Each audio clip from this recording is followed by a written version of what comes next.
my YouTube channel. Today I am going to tell you the prism formula derivation. This is the derivation comes under the optics of ISC term 2 physics syllabus. तो इस video में हम लोग सीखेंगे prism formula का derivation. तो सबसे पहले डायग्राम बना लेते हैं। सपोज़ कीजिए ये हमारा प्रिज्म है, फिर हम यहाँ पे एक रे डालेंगे। ये हमारी इंसिडेंट रे है जो कि मीडियम चेंज हो जाएगा तो यहाँ पे रिफ्रैक्ट कर जाएगी। देन अगेन मीडियम चेंज हो रहा है तो ये फिर से रिफ्रैक्ट कर जाएगी। हम यहाँ पे एक नॉर्मल ड्रॉ कर लेते हैं दोनों के रेस्पेक्ट में। ये हमारा जो नॉर्मल पॉइंट है ये दोनों का कहीं ना कहीं तो मीट करेगा। सपोज़ कर लीजिए ये यहाँ पे इसने मीट किया तो हमारा नॉर्मल के साथ जो होता है एंगल जो हमारा इंसिडेंट रे बनाती है उसको हम लोग इंसिडेंट एंगल कहते हैं, यानी कि ये I1 हो जाएगा। एंड नॉर्मल के साथ जो हमारी रे दूसरा एंगल बनाती है इधर रिफ्रैक्टेड एंगल, रिफ्रैक्ट होने के बाद उसको हम लोग रिफ्रैक्टेड एंगल कहते हैं। तो यहाँ पे ये R1 हो जाएगा। देन ये रे जब इस फेज़ में आएगी तब ये इंसिडेंट बन जाएगी तो इसको हम लोग R2 नाम दे देते हैं। एंड इसको हम लोग क्या नाम दे सकते हैं, इसको हम लोग दे सकते हैं I2। ये रिफ्रैक्ट हो रही है, यानी कि अगर हम प्रिज्म को नेम दें तो ABC। तो फेस AB के लिए इंसिडेंट रे हमारी ये है एंड रिफ्रैक्टेड रे ये है। और वहीं फेस AC के लिए अगर हम लोग देखें तो हमारी इंसिडेंट रे ये वाली है एंड रिफ्रैक्टेड रे ये वाली है। अगर इन रे को हम लोग बैकवर्ड मूव कराते हैं तो ये देखिएगा आप कहीं ना कहीं मूव करेगा, और जिस जगह पे मूव करेगा उस पॉइंट को ही हम लोग डेल कहते हैं। डेल यानी कि एंगल ऑफ डेविएशन। एंड इस पूरे डेरिवेशन में हम लोग को ना यही रिफ्रैक्टिव इंडेक्स निकालना है, किसका, इसी डेल का। तो हमें एक तरीके से इनडायरेक्टली अगर हमें निकालना क्या है, ये डेल निकालना है। तो सबसे पहले तो इसको देख लेते हैं। ये हमारा प्रिज्म एंगल है। अच्छा, आप लोग ने मैथ्स में एक चीज़ तो पढ़ा होगा, vertical opposite angles are equal, यानी कि ये वाला जो एंगल है वो हमारा इस एंगल के बराबर होगा। एंड इसमें हाफ एंगल तो हमारा R1 दिया हुआ है, तो ये जो ऊपर वाला एंगल है इसको हम लोग क्या लिख सकते हैं, I1 माइनस R1 लिख सकते हैं ना, I1 minus R1। And same thing हमें इधर भी करना है। इधर भी देखिए अपोजिट एंगल्स हैं, तो इस वाले एंगल को हम लोग क्या लिख सकते हैं, I2 माइनस R2। इसको लिख सकते हैं ना। नहीं, देखिए आप लोगों को क्लियरली समझ में आ रहा है ना, आई होप कि आपको समझ आ रहा होगा। अच्छा, इसको नेमिंग दे देते हैं। इसको C ले लेते हैं, इसको D ले लेते हैं। ABCD हम लोग ऑलरेडी ले चुके हैं, तो DE ये हमारा F हो जाएगा। तो आई गेस मैंने यहाँ पे सारी चीज़ों को कर दिया है मैंने एंड नेम कर दिया है, तो आपको ये समझ में आ गया ना। देखिए यहाँ पे हमारी प्रॉपर्टी क्या यूज़ हुई है इस जगह पर। हम लोग ने मैथ्स में एक प्रॉपर्टी पढ़ी हुई है, क्या पढ़ी हुई है, vertical opposite angle are always equal. तो वही चीज़ यहाँ पे हो रहा है। तो यानी कि एंगल आई हमारा जो है वो किसके बराबर हो जाएगा, एंगल आई हमारा किसके बराबर हो जाएगा, इसको भी एक पॉइंट मान लेते हैं, G मान लेते हैं। एंगल GDF के, एंगल GDF यानी कि ये वाला एंगल हमारा सिमिलर है। तो ये वाला एंगल हम लोग हाफ तो हम लोग का दिया हुआ है R1 और ये पूरा I है, तो इधर इतने एंगल को हम लोग क्या लिख सकते हैं, एंगल GDE को हम लोग ये क्या लिख सकते हैं, I1 माइनस R1। ये आपको इस तरीके से लिखना होगा। ऐसे ही फिर इसके आगे लिख दीजिए ऐसे ही, सिमिलरली इन एंगल, यहाँ पे कौन सा एंगल हो जाएगा, देखिए GEF। यहाँ पे ये किसके बराबर है, वर्टिकल अपोजिट एंगल से, यानी कि ये वाला एंगल हमारा देखना है। एंगल I2 यहाँ पे I1 है is equals to angle GEF। अब इसमें GEF क्या है, GEF ये कलेक्टिवली टोटल है, तो इसमें हम लोग क्या लिख सकते हैं, एंगल GEF को अगर यहाँ से रेस्पेक्ट में देखें तो इसको हम लोग क्या लिख सकते हैं, GEF को I2 माइनस R2। ये हमारा एंगल इस तरीके से हमें ये जो है हमने फाइंड कर लिया है। ये देखिए ये वाला एंगल हमें पता चल गया। अब अगर हम लोग बात करते हैं हमारे इस ट्राइंगल की, GDE की, इसकी बात करनी है हमें, GDE की लिखते हैं इन ट्राइंगल GDE। इसमें हमें क्या करना है, इसमें हम लोग क्या लिख सकते हैं, angle G plus angle D plus angle E equal to 180 degree. अच्छा, एंगल G देखिए इस फिगर में, ये एंगल G ये पूरा 180 है और इधर वाला डेल है, तो ये वाला एंगल हमारा एंगल G यहाँ पे क्या हो जाएगा, इसको मैं इधर लिख रही हूँ, यहाँ स्पेस नहीं है, 180 माइनस डेल हो जाएगा ना। देखिए आप लोग खुद समझिए, एक ट्राइंगल है उसमें तीनों साइड्स का सम 180 के बराबर होता है। दो एंगल्स हमें ऑलरेडी पता है, एक एंगल नहीं पता है। यहाँ पे 180 डिग्री एक स्ट्रेट लाइन है, स्ट्रेट लाइन में हाफ एंगल हमें डेल दे रखा है, तो बाकी बचा हुआ क्या हुआ, 180 माइनस डेल हुआ ना। तो वही चीज़ हमें यहाँ पे लिखना है, 180 minus del plus angle D हमें पता है क्या है, I1 माइनस R1 लिख दीजिए, प्लस एंगल E भी हमें पता है I2 माइनस R2। ये हमारे किसके बराबर हो गया, 180 के। 180 कट जाएगा, डेल को उधर ले जाइए एंड ये I1 I2 को हम लोग एक साथ ले लेंगे, तो I1 प्लस I2, इधर R1 प्लस और R2 में से माइनस कॉमन ले लिया, R1 प्लस R2, और डेल को हम लोग क्या करेंगे, इधर नेगेटिव में उधर साइड ले जा रहे हैं तो ये पॉजिटिव बन जाएगा। ये हमारा बन जाएगा पहला इक्वेशन, यानी कि हमारे डेल की वैल्यू ये होती है, हमारे डेल की वैल्यू। यहाँ से हमें पता चल गया ये हमारा एंगल ऑफ डेविएशन किसके बराबर है। हमारा एंगल ऑफ डेविएशन यहाँ पे I2 है, I1 plus I2 minus R1 plus R2 के बराबर है। I1 हमारा इंसिडेंट रे है पहले मीडियम के लिए, I2 हमारा जो है रिफ्रैक्टेड रे है दूसरे मीडियम के लिए, एंड R1 हमारा रिफ्रैक्टेड एंगल है पहले मीडियम के लिए, एंड R2 हमारा इंसिडेंट एंगल है दूसरे मीडियम के लिए। ये आई होप कि आपको समझ में आ गया होगा। अब हम लोग क्या बात करते हैं, अब हम लोग देखते हैं यहाँ पे ये ADFE ये एक क्वाड्रिलेटरल बन रहा है ना, एंड क्वाड्रिलेटरल में क्या होता है, क्वाड्रिलेटरल में सारे एंगल्स का सम अगर हम लोग निकालें तो 360 के बराबर होता है, यानी कि अपोजिट एंगल्स का सम हमारा किसके बराबर होगा, 180 डिग्री के बराबर होगा कि नहीं होगा, आप लोग खुद मतलब मुझे बताइए सोच करके। ऑब्वियसली होगा ना। देखिए हमने क्या पढ़ा हुआ है, in quadrilaterals sum of angle हमारा किसके बराबर होता है, sum of angle is equals to 360 degrees का मतलब अपोजिट एंगल का सम कितना हो जाएगा, 180 डिग्री। हमारा एक क्वाड्रिलेटरल ये बन रहा है ना ADFE, हम लोग ये क्वाड्रिलेटरल है एक हमारा, ठीक है। यहाँ पे एंगल है हमारा क्या है, प्रिज्म एंगल है। तो देखते हैं यहाँ पे इन क्वाड्रिलेटरल ADFE, इसमें अगर हम लोग अपोजिट एंगल्स का सम लेते हैं, यानी कि angle A plus angle F, तो ये हमारे किसके बराबर हो जाएगा, 180 डिग्री के बराबर हो जाएगा। ओके, देन हमारा एंगल A को तो हम लोग क्या लिख सकते हैं, एंगल A को A लिख लेंगे, प्लस ये रहा हमारा F को हम लोग क्या लिख सकते हैं, अभी मैंने यहाँ पे बताया था 3 एंगल्स, अगर एक ट्राइंगल है तो उसके सारे एंगल्स का सम हमारे 180 डिग्री के बराबर होता है।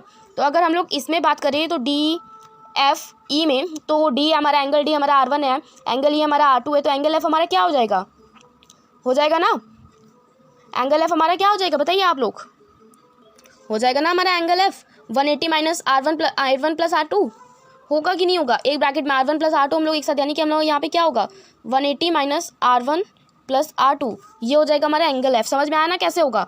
अब यही एंगल को हमें यहाँ पे सब्स्टिट्यूट कर देना है, 180 minus R1 plus R2 is equals to 180 कट जाएगा, तो हमारा A किसके बराबर होगा, ये माइनस है उधर पूरा जाके प्लस हो जाएगा, R1 प्लस R2, ये बन गया हमारा सेकेंड इक्वेशन क्या, हमारा सेकंड फॉर्मूला एक्चुअली बन गया। हमें यहाँ से क्या पता चल गया, हमारे एंगल ऑफ डेविएशन का फॉर्मूला क्या है, हमारा I1 plus I2 minus R1 plus R2, ये हमारा डेविएशन का फॉर्मूला है। देन हमें मिल गया हमारा प्रिज्म एंगल का फॉर्मूला, ये क्या है, R1 प्लस R2 किसके बराबर हो गया, प्रिज्म एंगल के बराबर। यहाँ से हमें पता चल गया हमारा डेविएशन का फॉर्मूला प्लस प्रिज्म एंगल का फॉर्मूला। अब हमें निकालना क्या है, रिफ्रैक्टिव इंडेक्स ऑफ प्रिज्म। उसके लिए हमें क्या करना है, उसके लिए हम ना अब यूज़ करेंगे स्नेल्स लॉ का। तो हमारी स्नेल्स लॉ क्या होती है, यहाँ पे लिख लेंगे, यूजिंग स्नेल्स लॉ, ये हमारी क्या होती है, sine I by sine R is equals to N2 upon में N1, यानी कि इसको अगर क्रॉस मल्टीप्लाई करें तो हमारा क्या हो जाएगा, इसको हम लोग जो है कलेक्टिवली ना N भी लिख सकते हैं, क्या लिख सकते हैं, N लिख सकते हैं। अब अच्छा एक चीज़ देखिए आप लोग, हमें ना इसमें बेसिकली निकालना क्या है, हमें इसमें निकालना है इस N की वैल्यू। N क्या है, रिफ्रैक्टिव इंडेक्स, किसका रिफ्रैक्टिव इंडेक्स, प्रिज्म का, हमारे प्रिज्म का रिफ्रैक्टिव इंडेक्स ये निकालना है। अब प्रिज्म का रिफ्रैक्टिव इंडेक्स निकालने के लिए हमें क्या ना I की वैल्यू पता होनी चाहिए एंड R की वैल्यू पता होनी चाहिए। अब देखते हैं हम वो कैसे निकालेंगे। अब देखिए यहाँ पे हमें R की, ये देखिए A is equals to R1 plus R2 है, ये वैल्यू हम लोग इसमें सब्स्टिट्यूट कर सकते हैं। तो यहाँ पे R1 प्लस R2 की जगह पे हम लोग क्या लिख सकते हैं, A लिख सकते हैं। अगर सब्स्टिट्यूट करें तो हमारा क्या बन जाएगा, I1 plus I2 minus A is equals to del, ये हमारा एक बन गया। इसको हम लोग थर्ड इक्वेशन मान लेते हैं। उसके बाद यहाँ जगह नहीं बची तो नेक्स्ट प्लेस पे कंटिन्यू करते हैं। इसके बाद ना हम लोग एक अजम्पशन लेते हैं, एज्यूम कि हमारा प्रिज्म का एंगल जो है, प्रिज्म जो है बहुत ज़्यादा थिन है।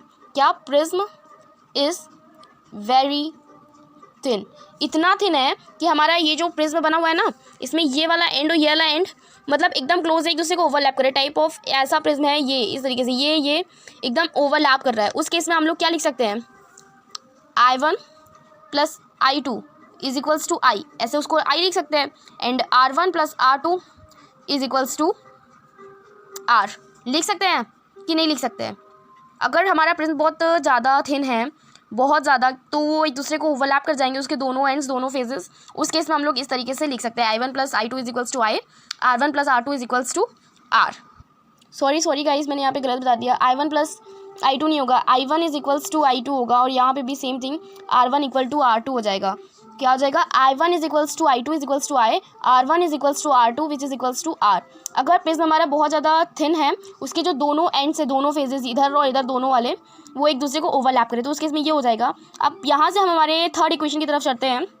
तो जैसा कि हमने देखा ये है हमारा थर्ड इक्वेशन। यहाँ पे हम लोग I1 प्लस I2 की जगह 2I लिख सकते हैं, क्योंकि I1 की जगह I, I2 की जगह I, तो हमारा क्या बन जाएगा, 2I बन जाएगा यहाँ पे। तो हमारी थर्ड इक्वेशन क्या आई थी, I1 plus I2 minus A is equals to del.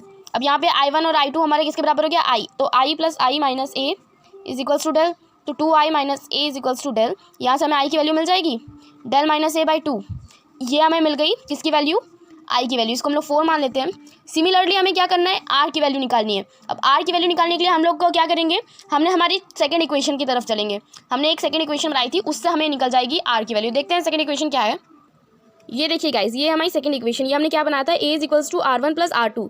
अब R1 और R2 तो हमारा R के बराबर है, तो यहाँ R1 और R2 दोनों की जगह हम लोग R लिख देंगे, तो ये हमारा आ जाएगा A is equals to 2R। तो R की वैल्यू हमारी क्या आ जाएगी, A बाई 2। ये इक्वेशन हमने कैसे निकाली थी, क्वाड्रिलेटरल के फॉर्म में, इस वाले क्वाड्रिलेटरल को यूज़ करके। वो आप लोग वीडियो को रिवाइंड करके देख लीजिएगा तो आपके समझ में आ जाएगा ये वैल्यू हमने कैसे निकाली हुई है। अभी चलिए इसको रख के सब्स्टिट्यूट करके R की वैल्यू भी निकालते हैं। तो अब यहाँ पे क्या करेंगे, from equation 2 A is equals to R1 plus R2, यहाँ पे क्या लिखेंगे, A is equals to R plus R, कि A is equals to 2R, तो R is equals to A by 2। ये बन गया हमारा फोर्थ इक्वेशन। अब हमें यहाँ से क्या हमें पता चल गया, I की वैल्यू पता चल गई हमारी, R की वैल्यू पता चल गई। हमें करना क्या है, रिफ्रैक्टिव इंडेक्स निकालना था। रिफ्रैक्टिव इंडेक्स हमारा क्या था, स्नेल्स लॉ के हिसाब से, स्नेल्स लॉ क्या था refractive index, sine I upon में sine R is equals to N। तो I हमारा क्या है, I की जगह पे I रख दीजिए, R की जगह पे R रख दीजिए, तो यानी कि sine del minus A by 2 upon में sine A by 2 is equals to N। यही है हमारा फाइनल फॉर्मूला रिफ्रैक्टिव इंडेक्स का प्रिज्म के। यहाँ से हमारा जो रिफ्रैक्टिव इंडेक्स है प्रिज्म का वो निकल आया। प्रिज्म का रिफ्रैक्टिव इंडेक्स का फॉर्मूला क्या है, ये sine del minus A by 2 sine A by 2, ये हमारा जो है प्रिज्म का रिफ्रैक्टिव इंडेक्स का फॉर्मूला है। इसको हमने अभी ड्राइव किया है, आप लोग एक बार फिर से स्टार्टिंग से देख लीजिए। ये देखिए, ये था हमारा पूरा प्रिज्म का डायग्राम। ये इंसिडेंट रे, फिर रिफ्रैक्ट हो गई, फिर इंसिडेंट बन गई, इस फेस के लिए इधर रिफ्रैक्ट हो गई, फिर ये हम लोग ने सारे एंगल्स वगैरह निकाले हैं। वीडियो को रिवाइंड करके देख लीजिए अगर आपको कोई भी पॉइंट इसमें नहीं समझ में आया हो कि एंगल कौन सा कैसे निकला है। बाकी ये सारी थ्योरी है इसकी मैंने लिख रखा है। देन इन सारी इक्वेशंस का यूज़ करके हमने जो है हमारा फाइनल फॉर्मूला निकाल रखा है। ये हमारा जो है डेल की वैल्यू आई है, ये हमारे जो है एंगल ए की वैल्यू आई है। ए हमारा क्या है, प्रिज्म एंगल है। देन ये वाली फॉर्मूला को और ये वाली दोनों इक्वेशंस को यूज़ करके हमने फाइनल हमारी थर्ड इक्वेशन निकाली है। इस इक्वेशन से हमारी आई की वैल्यू आएगी, साइन आई यानी कि इंसिडेंट एंगल की वैल्यू आएगी। ये सारी इक्वेशन का यूज़ करके जो इन दोनों को इक्वेट करके बनी हुई है। देन इस इक्वेशन से हमारी आर की वैल्यू आएगी, आर यानी कि एंगल ऑफ रिफ्रैक्शन की। देन वो वैल्यूज़ को हम लोग इस वाले में फॉर्मूले में सब्स्टिट्यूट कर देंगे। देन हमारा प्रिज्म फॉर्मूला बन जाएगा। देखिए, ये देखिए यहाँ पे हमने एक एग्जम्पशन ले रखा है कि प्रिज्म बहुत ज़्यादा थिन है, जिसकी वजह से उसका I1 I2 वगैरह जो है दोनों एक बराबर है, I के बराबर, R1 R2 भी एक बराबर है R के।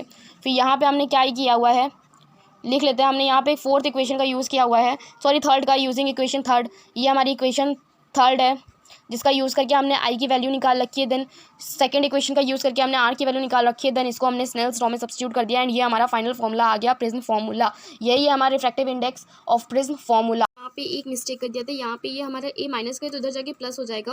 मैंने यहाँ पे माइनस का आप लोगों को बता दिया, तो ये हमारा आई की value del plus A by 2 हो जाएगा। तो सेम थिंग हमारा इस मेन फॉर्मूले में भी आ जाएगा, sine del plus A by 2। अब इसके आगे का डेरिवेशन मैं भी आप लोगों को बताती हूँ।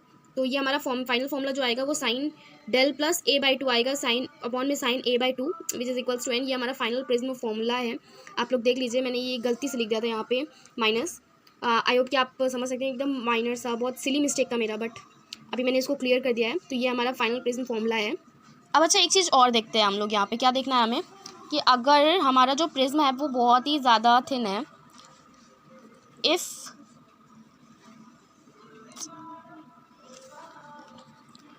आर प्रिज्म इज थिन, वैसे थिन प्रिज्म के तो हम लोग देख ही रहते हैं, मतलब अगर हमारा एंगल ऑफ जो डेविएशन है, एंगल ऑफ डेविएशन वो वेरी स्मॉल है, बहुत स्मॉल है, तो उस केस में हमारा जो डेल है ना वो डेल एन से रिप्लेस हो जाएगा, कुछ चेंज नहीं करना है।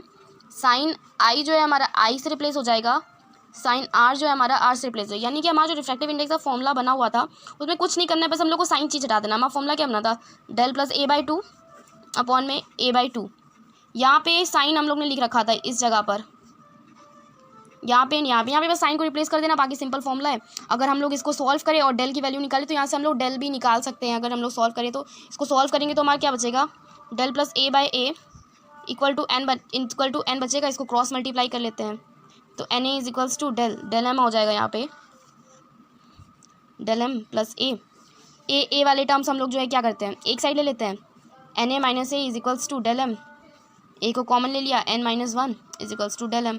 तो यहाँ से हम लोग का मिनिमम डेविएशन किसके बराबर जाएगा, एन माइनस वन ए। ये हमारा मिनिमम डेविएशन का फॉर्मूला है। कहीं कहीं पे पूछा जा सकता है कि अगर एंगल ऑफ डेविएशन हमारा जो है काफ़ी ज़्यादा स्मॉल है तो उस केस में हमारा जो एंगल ऑफ डेविएशन है वो क्या होता है, तो वो हमारा ये होता है, उसमें कुछ नहीं होता है। जो हम लोग रिफ्रैक्टिव इंडेक्स का फॉर्मूला निकाला अभी, प्रिज्म फॉर्मूला एक थिन प्रिज्म के लिए, वही सेम प्रोसेस हमें इसमें भी करना है। इसमें वही सेम फॉर्मूला को बस में करना क्या है, डेल को डेल एम से रिप्लेस कर देना है, साइन आई को सिर्फ आई से, साइन आर को आर से, वही सेम फॉर्मूला रहेगा, बस यहाँ पे साइन हट जाएगा।